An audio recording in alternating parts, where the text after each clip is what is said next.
All right, man, make sure my mic on. All right, the good word in the street is that,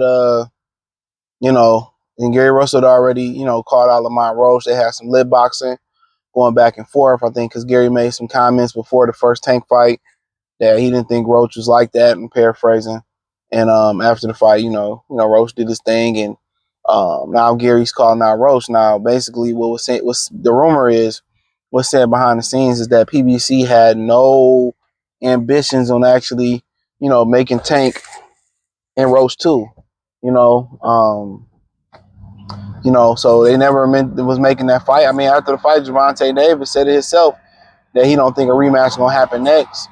He was supposed to fight a fight with Jake Paul, which allegedly behind the scenes is supposed to be a fixed fight. That's the good word on the street. It's supposed to be a fixed fight. So I'm just saying that's what allegedly being said. So because PBC need the money, but so basically the cancellation price for Lamont Roach is to fight Gary Russell Jr.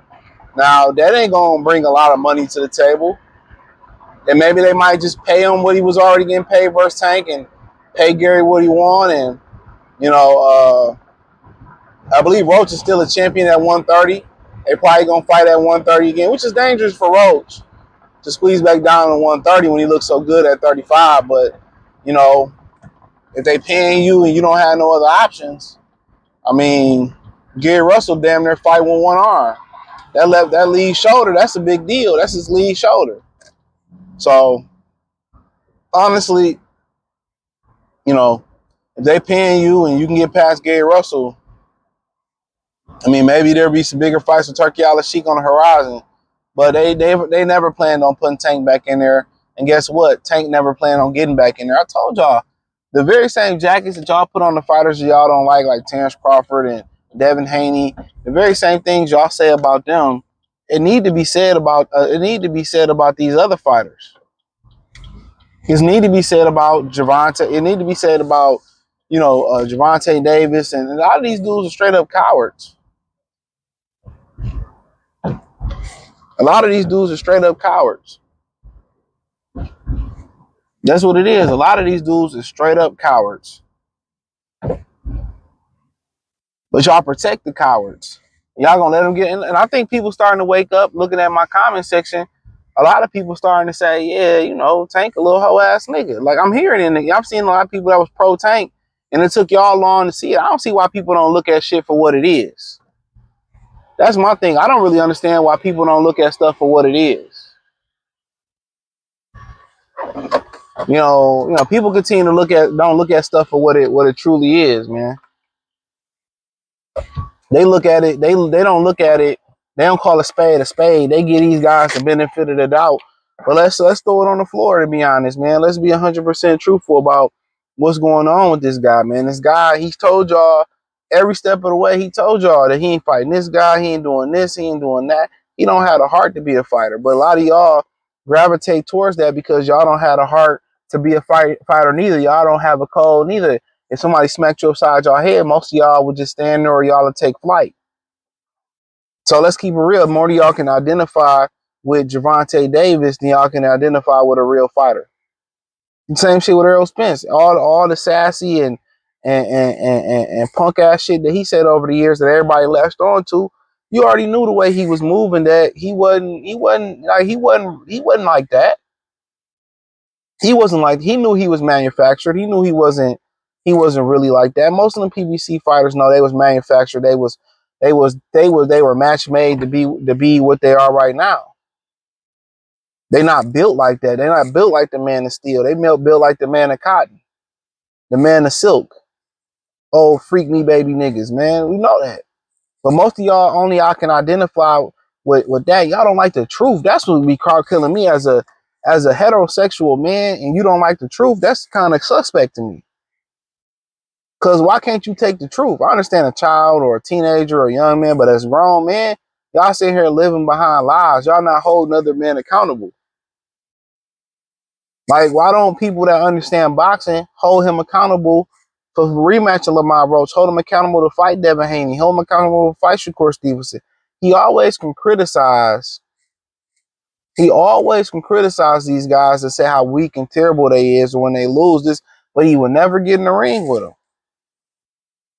Y'all don't put his feet to his fire, but then they started getting like influencers, certain influencers to come to his gym and do the media workout. So now you don't even peep that they trying to filter out the media from asking the real boxing questions now. So now, you know, what PBC said was, we probably pay you the same amount of money you got for Tank. Take this Gary Russell fight. You got to understand, August 16th, even before Tank got into that situation, there was never a ticket sold. Once again, there never was a ticket put on sale. And the fight was roughly a month out for August 16th. It was never going to be a fight. Lamont Roach never understood that. He lived in the dark ages, but it was never going to be a fight.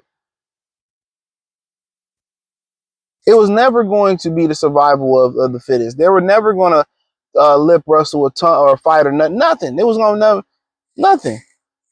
He told y'all after that fight that the Jake Paul fight was the exact play that they was looking for. Did he not? He said Jake Paul fight was the exact fight that he was looking for. So I really don't understand why when people tell y'all, like, y'all don't like the truth at all.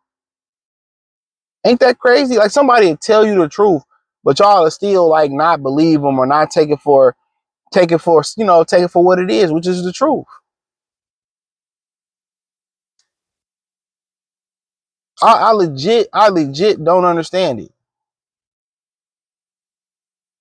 Let's call a spade a spade. Honestly, let's call a spade a spade.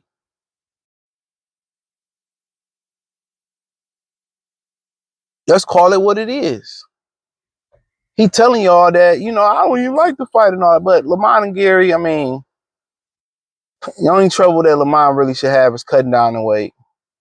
Gary is a shell of himself. That fight was terrible.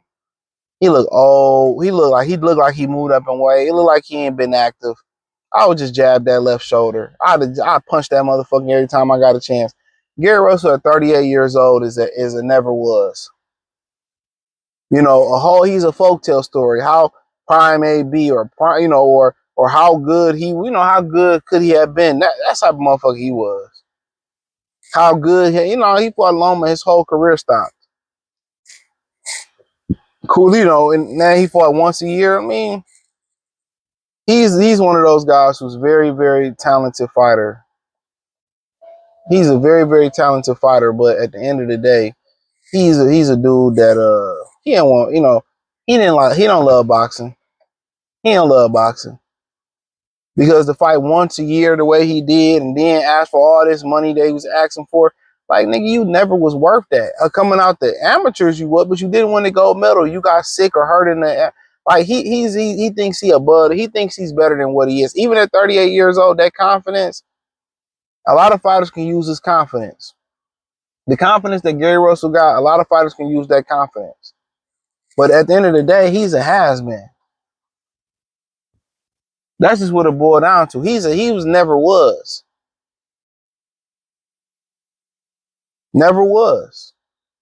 He missed the boat. And that's very unfortunate for him because he was a very, very much so talented fighter. He flat out missed the boat. He flat out missed that boat. But him and Roach, I mean, if Roach can make the cut the right way, I could see Gary beating Roach. But at 38 years old, if Roach can cut the weight down and treat Gary like a 38-year-old fighter, I'm not sure he gonna knock Gary out. But really, man, no, Gary beat you with one arm. Shout out to you, dog.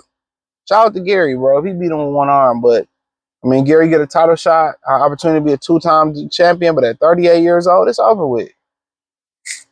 This would be his shining light. 38 years old, two-division champion, had a lot of title defenses at 126, but what actually stopped his career was him thinking he better than what he ever was. Him wanting to be treated, like a superstar, and he never earned it. He never earned it, and that's the God honest truth. That's the God honest truth. His arrogance, his entitlement. That's what did it. But hey, like I said before, Roach, Roach can very much well lose that fight. Gary's a phenomenal, very talented fighter, but 38 years old, one arm. I feel like Roach can make that cut back down to 30.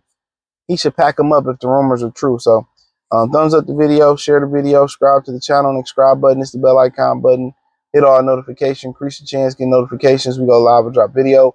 Hit the link in the description. You can find me on X, Instagram, Spotify, Anchor, Cash App, Venmo, PayPal, Amazon, Kick, Twitch, the whole nine. Check out the box from my playlist. Peace.